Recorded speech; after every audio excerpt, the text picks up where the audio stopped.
आज हम देखेंगे यदि किसी एपी के कुछ पद मिसिंग है तो उनको हम कैसे याद कर सकते हैं।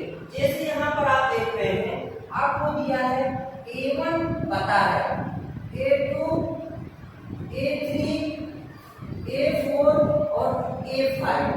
5 पदों में से A1 और A5 पता है, जबकि A2, A3 और A4 की वैल्यू मिसिंग है। आज हम इस वीडियो में यही देखेंगे कि A2, A3 और A4 को हम कैसे याद कर सकते हैं। अब ये एक एपी है, जब अगर ये एक एपी है तो आप जानते हैं कि जो पहला पद दिया रहता है वो प्रथम पद कहलाता है।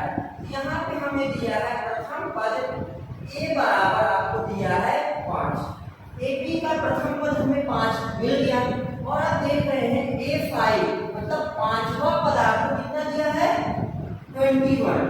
A5 बराबर आपको दिया है 21।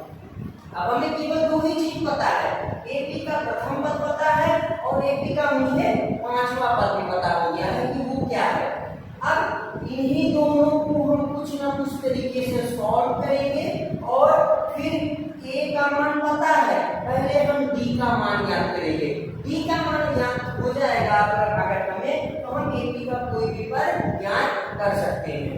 तो हम A5 को A + 4D = 21 लिखा रहेंगे, क्योंकि मैंने आपको बताया था पिछली वीडियो में कि अगर किसी एपी का कोई भी पद निकालिए, उसका जो डी है ए के साथ जो जुड़ेगा एक कम जुड़ेगा, मतलब A5 है A + 4D हो जाएगा।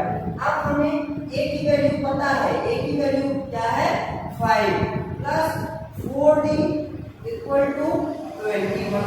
ये आपको वही लिखा हुआ है, ये वही लिखा हुआ, बस ए की वैल्यू हम यहाँ पर शिफ्ट करके नेक्स्ट स्टेप पे हम क्या करेंगे, 4D को यहीं रहने देंगे, 21 और 5 को उधर शिफ्ट करेंगे तो -10 हो जाएगा।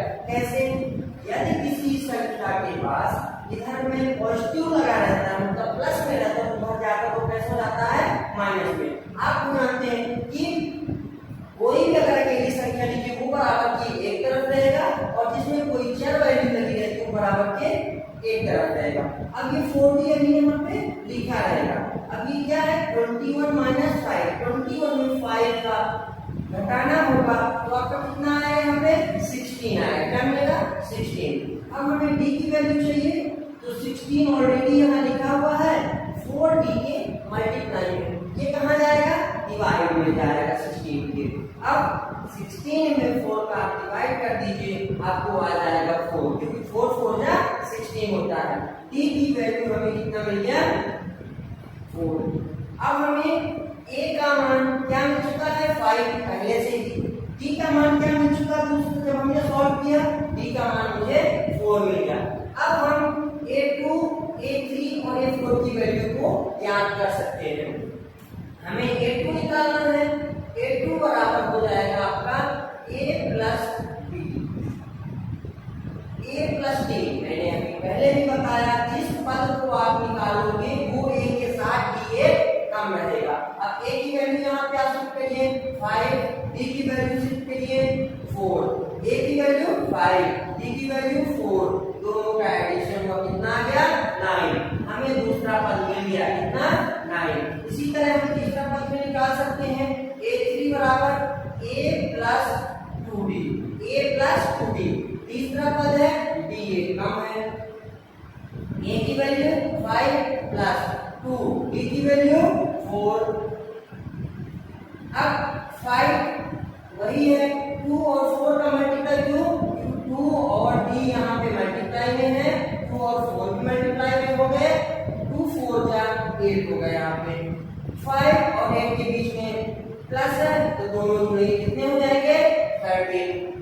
अब हम इसी तरह कौन सा पद निकालेंगे, चौथा पद A4 = A + 3D। A की वैल्यू वही शिफ्ट करो आप, कितना 5 + 3। D की वैल्यू क्या मिला है आपको 4। 5 3 और 4 का मल्टीप्लाई हुआ, 3 4 जा 12। 5 और 1 के बीच में प्लस लगा हुआ आपको 17 मिल गया। अब आप देखिए यहाँ पे एपी का आपको दूसरा पद मिल गया, आपको एपी का तीसरा पद मिल गया और एपी का चौथा पद